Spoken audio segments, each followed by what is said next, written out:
ఇవాళ కేసీఆర్ గారి నాయకత్వంలో ఖచ్చితంగా మీరు ఎన్ని అక్రమ కేసులు మా మీద పెట్టి నన్ను జైలు పంపాలనుకున్నావు అని ఎన్నిసార్లు అనుకున్నా ఖచ్చితంగా మేము నువ్వు కేసులు పెట్టినంత మాత్రాన భయపడేది ఉండదు. ఇంకా రెట్టింపు, ఇంకా కౌశిక్ రెడ్డి నువ్వు ఎన్ని కేసులు పెడితే కౌశిక్ రెడ్డి మీద అంత AK-47 అయితే గుర్తుపెట్టుకో మిస్టర్ రేవంత్ రెడ్డి. నీ కేసులకి భయపడేటోడు ఎవరు లేదని సందర్భంగా తెలియజేస్తా ఉన్నా. ఇంకా ఎక్స్టార్షన్ అని పెట్టిండు. ఎక్స్టార్షన్ అంటే ఏంటిది? ఇలా రేవంత్ రెడ్డి గారు కాంట్రాక్టర్ల దగ్గర 20% కమిషన్ తీసుకుంటుంది ఎక్స్టార్షన్. ఇలా వరంగల్ జిల్లాలో సీతక్క గారు ములుగులో ఉష్కె దందా చేసి కాంట్రాక్టర్లను బెదిరించి పైసలు వసూలు చేస్తుంది ఎక్స్టార్షన్.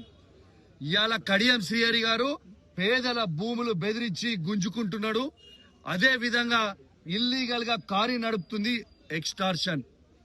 ఇక్కడ ఉన్న శాసనసభ్యుడు, వర్ధనపేట శాసనసభ్యుడు ఇవాళ పోలీసుల దగ్గర పైసలు వసూలు చేసి పోస్టింగ్ ఇచ్చింది ఎక్స్టార్షన్. బిడ్డ మీ బట్టలిప్పుతా రేపు మొత్తం బట్ట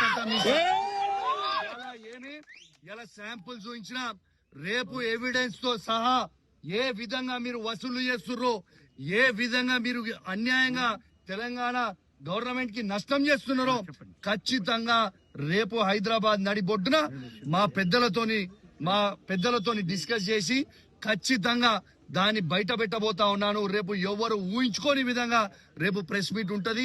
అన్ని నిజాలు మొత్తం కూడా బయట పెడతామని చెప్పి కూడా ఈ సందర్భంగా తెలియజేస్తూ మరొక్కసారి కేసీఆర్ గారికి, కేటీఆర్ గారికి, హరీష్ రావు గారికి మరియు మా బీఆర్ఎస్ పార్టీ కుటుంబ సభ్యులందరికీ కూడా మరొక్కసారి నా చేతులు జోడించి శిరస్సు వంచి మరీ మీ అందరు కూడా ధన్యవాదాలు తెలియజేస్తూ, మరియు మీకు పొద్దున్నే కేటీఆర్ గారు, హరీష్ రావు గారు మా బీఆర్ఎస్ పార్టీ ట్వీట్ చేసింది.